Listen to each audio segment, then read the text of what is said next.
Hello everyone, myself Sumagra Viradhar. Now in this video, let's see about entity authentication. So you already know the overview of the course and these are the course outcomes. First one is how to identify the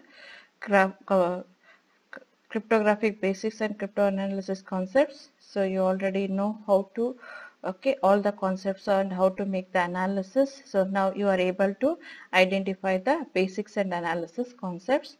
And also you learned about the hash function and different types of the hash functions and to provide the password security here. So now you are able to generating the hash function and to provide the password schemes to security purpose here. Next is now you learn about analyze the digital security lapses in this particular model. In next model you will learn about illustrate the need of key management and later you learn about illustrate the need of crypto system for real world applications. After completing the third model you are able to analyze and after completing the fourth model you are able to illustrate the need of key management, requirements of the key management you will analyze. So next after completing the fifth model you are able to illustrate the need of crypto system for real world applications. Overview of this model. First one is random number generation providing freshness and fundamentals of entity authentication, passwords, dynamic password schemes, zero knowledge mechanism, further reading cryptography protocols, protocol basics from objectives to a protocol and analyzing simple protocol and authentication and key establishment protocol. First we'll start with the random number generation. So in the random number generation, you may have the question why we go for random number generation.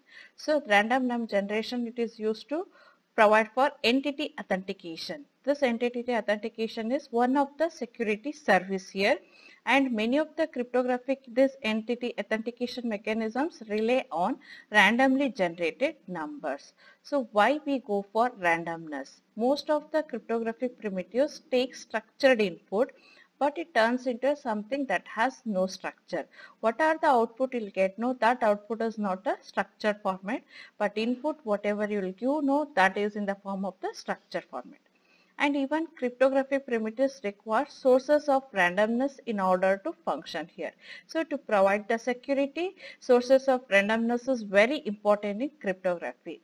Then what actually this randomness? Randomness is about ideas such as unpredictability and uncertainty. So now here thing is what? Randomness is what it is. What are the things you'll take note that randomness must be unpredictable. Which is unpredictable and which is uncertain? No, that thing we call as a randomness and this random number generation process is often accessed by applying a series of statistical tests. So by this statistical test you can generate a different random numbers here. Next in random number generation also there are two general approaches for generating this randomness. One is non-deterministic generators and another one is deterministic generators. So non-deterministic generators, it is based on the randomness produced by physical phenomena and it provides true randomness here. Okay, true randomness means here it is hard to control and replicate. What are the randomness you will get? No, it is highly impossible to repeat the same randomness for the next sequence here and also it is highly impossible to predict what is the next random number here. So what are the randomness it is generated? No, there is no relations between the randomness also. Now in a non-deterministic generator it can be based on hardware or software. So based on that it is categorized as a two types. One is hardware based non-deterministic generators and another one is software based non-deterministic generators. First let's see about hardware based non-deterministic generators. So hardware based non-deterministic generators it rely on the randomness of physical phenomena. Here generators require specialist hardware. So here it requires the specialized hardware to generate the hardware based non-deterministic randomness here. And this hardware based generators provides a continuous supply of randomly generated output. How long? It is up to the how long power is required to run that generator. So once if it is power fails, then it fails to generate the randomness, and also until the process ceases to produce the output here. So capability of the processor, and based on the powers it decides okay how long this hardware based generator works here.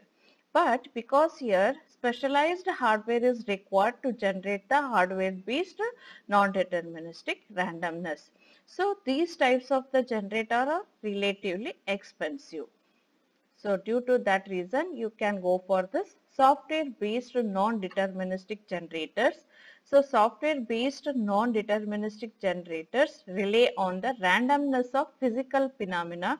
It is detectable by the hardware contained in a computing device. In a computing device, it contains the hardware here. Okay, so that we call as a software-based non-deterministic generators.